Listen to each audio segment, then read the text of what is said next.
এই ইলিশ মাছটা সাইজে ছোট ঠিকই, কিন্তু এবছরে এখনো পর্যন্ত আমার খাওয়া বেস্ট ইলিশ মাছ এটা। আর অনেকেই হয়তো ভাবতে পারে যে এই মাছটা তো এত ছোট, কিন্তু এটা এত বেস্ট কেন। তো চলো গল্পটা বলি। আমাদের পাড়াতেই একটা কাকু মাছ নিয়ে বসে, আর তার কাছ থেকে আমরা কম বেশি মাছ নিয়ে থাকি। আজ যখন সকালে 9টার সময় মাছ আনতে যাওয়া হয়েছিল, তখন দেখা গেল শুধুমাত্র এই একটা পিস ইলিশ মাছ পড়ে, বাকি অন্য রুই, কাতলা, চিংড়ি এসব ছিল। কিন্তু এই ইলিশ মাছটা দেখে ইচ্ছাও করছিল যে আজকে তাহলে একটু ইলিশ মাছের সর্ষে ইলিশ করব। আর এটাও মনে হচ্ছিল যে হয়তো এই একটা মাছই পড়ে আছে, ভালো হবে কিনা কি জানি। কিন্তু এই মাছ কাকু তখন বললো যে এই ইলিশ মাছটা আজকে নিয়ে যাও, দেখবে ভীষণই ভালো খেতে। এই মাছটা এতটাই ভালো যে কালকেও প্রচুর পরিমাণে বিক্রি হয়েছিল, আর আজকেও দোকান খোলার সাথে সাথে সব বিক্রি হয়ে গিয়েছে। শুধুমাত্র এই একটা পিস ইলিশ মাছই পড়ে আছে, তুমি এটা নিয়ে যাও, যদি ভালো না লাগে, খারাপ যদি হয়, তাহলে পরের দিন পয়সা ফেরত নিয়ে যাও। তাই আমারও মনে হলো যে এরকম ভাবে যখন বলছে, তাহলে মনে হয় খুবই ভালো ইলিশ মাছটা। ইলিশ মাছটা উনি কেটে বেছে দিয়েছিলেন, আমি বাড়ি এসে পরিষ্কার করে ধুয়ে নিয়েছিলাম। এবার এই মাছটাকে হলুদ, নুন আর সর্ষের তেল মাখিয়ে রেখে দিয়েছি। অন্যদিকে একটা পেস্ট তৈরি করব, যার জন্য লাগছে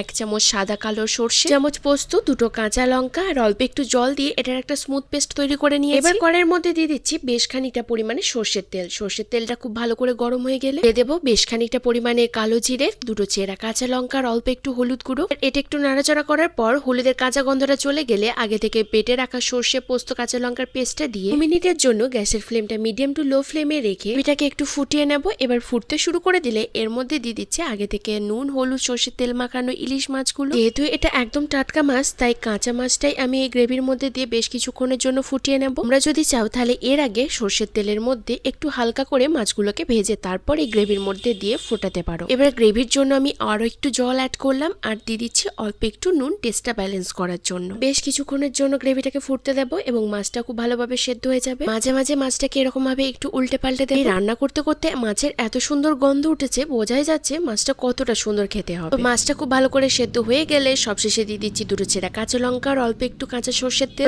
এটা একটু খুব ভালো করে মিক্সড করে দিলেই রেডি হয়ে যাবে অসম্ভব সুন্দর স্বাদের সর্ষে ইলিশ। গরম গরম ভাতের সাথে শুধুমাত্র এই সর্ষে ইলিশ পেলে এক থালা ভাত নিমেষেই উধাও হয়ে যাবে। তবে এটা ঠিক, এই বছরের খাওয়া কিন্তু এটা আমার সব থেকে বেস্ট ইলিশ। কাকুর কথা শুনে যদি এই মাছটা না আনতাম তাহলে তো জানতেই পারতাম না এই মাছটার টেস্ট এতটা সুন্দর ছিল।